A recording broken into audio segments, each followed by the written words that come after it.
students, welcome to the online classes presented by AMM Public School. So class third, आज आपका subject है EVS और ये आपकी बुक है Our Environment. हम लोग आज इस बुक के चैप्टर नंबर 2 को रीड करेंगे. So स्टूडेंट्स, आपकी बुक के पेज नंबर 11 पर आपका चैप्टर है पीपल विद स्पेशल नीड्स, मतलब लोग जो जिनकी अपनी अपनी खुद की ज़रूरतें होती हैं, उस तरीके के लोग. बच्चों, हम लोगों में जो लोग होते हैं उनकी अपनी अपनी अलग अलग ज़रूरतें होती हैं.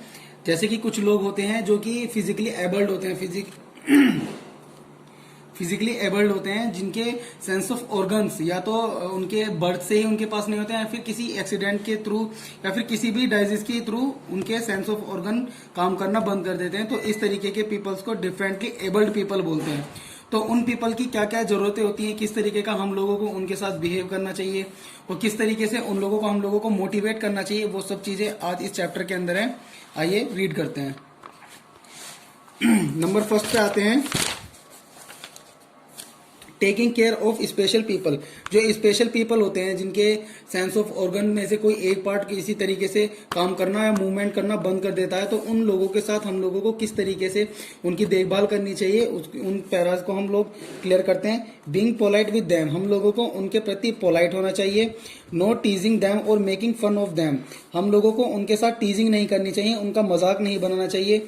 Including them in our get together birthday parties and picnics, हम लोगों को जैसे कि हम लोग बर्थडे पार्टी सेलिब्रेट करते हैं या फिर पिकनिक पर जाते हैं, तो उनमें उन लोगों को भी हमें शामिल करना चाहिए.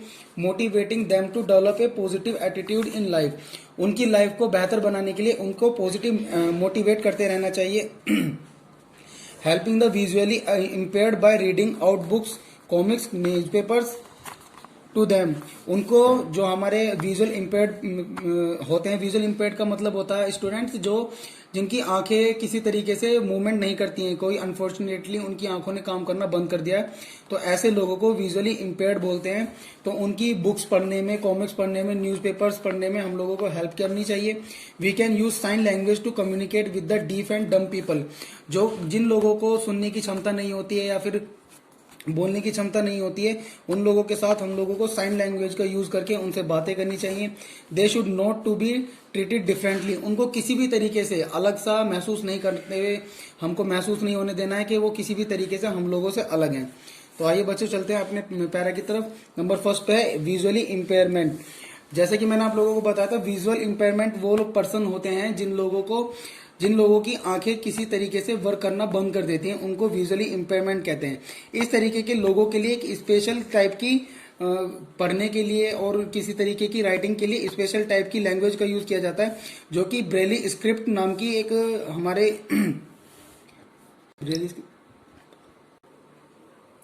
लुइस ब्रेल नाम के एक आदमी है जिन्होंने ब्रेल स्क्रिप्ट एक बुक लिखी है, जिसके अंदर जो वर्ड्स होते हैं वो उनके पेज पर उभरे हुए होते हैं, जिससे कि जो विजुअली इम्पेयर्ड पीपल्स होते हैं उनको इस तरीके से टच करके, अपने हाफ फिंगर से टच करके, उसको देख करके उन अल्फाबेट्स को समझते हैं और फिर उस बुक को रीड करते हैं.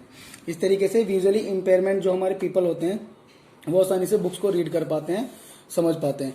स्पीच एंड हियरिंग इम्पेयरमेंट, जो पीपल्स बोलने में सक्षम नहीं हो पाते हैं या सुनने में किसी तरीके से उनको प्रॉब्लम होती है, तो उन लोगों के लिए साइन लैंग्वेज होती है, जिसमें कि वो अपने हाथ से, अपनी फिंगर से कोई सिंबल बनाते हैं, कोई साइन बनाते हैं और एक दूसरे से बात कर पाते हैं. वो सेम पीपल, जो सेम स्पीचलेस पीपल होते हैं, वो भी इस तरीके से बात कर पाते हैं, या फिर उनको अपनी बात को समझाने के लिए भी वो इस तरीके की लैंग्वेज का नॉर्मल लोगों के साथ यूज कर सकते हैं.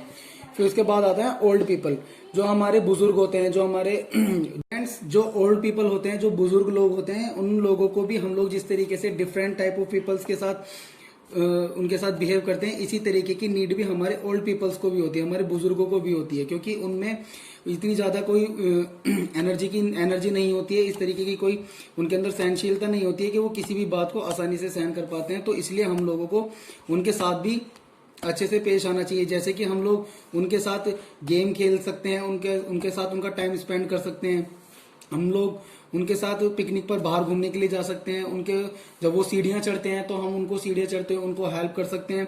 वो रोड क्रॉस कर रहे हैं तो उनको रोड क्रॉस करते हुए भी हम लोग उनको आराम से, आसानी से रोड क्रॉस करने में उनकी हेल्प कर सकते हैं. जो इस एज के पीपल होते हैं, जो बुजुर्ग होते हैं, उनको खाने में भी बहुत ज़्यादा प्रॉब्लम होती है, तो उनको सॉफ्ट डाइट्स ही दी जाती है और टाइमली उनको मेडिसिन भी देना हम लोगों को ज़रूरी हो जाता है। उनकी देखभाल करना हम लोगों के लिए बहुत ज़रूरी हो जाता है। इस तरीके से इन बुजुर्ग लोगों को देखते हुए ही हमारी गवर्नमेंट ने भी, इंटरनेशनल गवर्नमेंट ने भी, सभी देशों की गवर्नमेंट ने भी एक डे ऑर्गेनाइज किया है जिसको हम लोग ओल्ड एज डे के रूप में मनाते हैं। और 1 अक्टूबर जो साल का 1 अक्टूबर होती है उसको हम लोग ओल्ड एज डे के रूप में मनाते हैं। आगे चलते हैं। आगे हैं ऑर्फन्स। ऑर्फन्स जो होते हैं बच्चों, वो हमारे अनाथ बच्चे होते हैं जिनके अनफॉर्चुनेटली मदर फादर दोनों में से कोई भी नहीं होता है। इस तरीके के बच्चों को हम लोग ऑर्फन्स कहते हैं।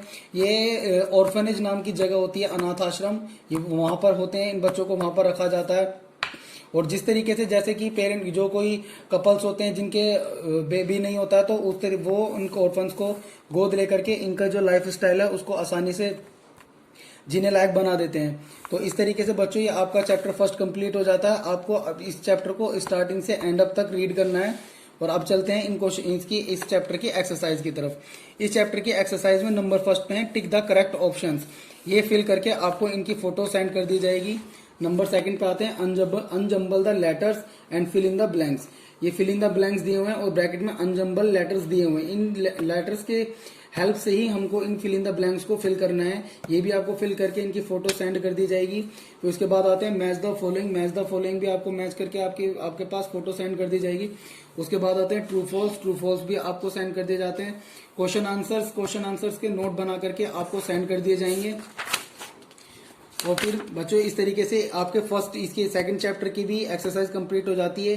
ये सारी एक्सरसाइज आपको अपनी फेयर नोटबुक में करनी है और उसको अपने किए हुए वर्क की फोटो खींच के हम लोगों को सेंड करना है। नेक्स्ट वीडियो में मिलते हैं नेक्स्ट चैप्टर के साथ। Thank you.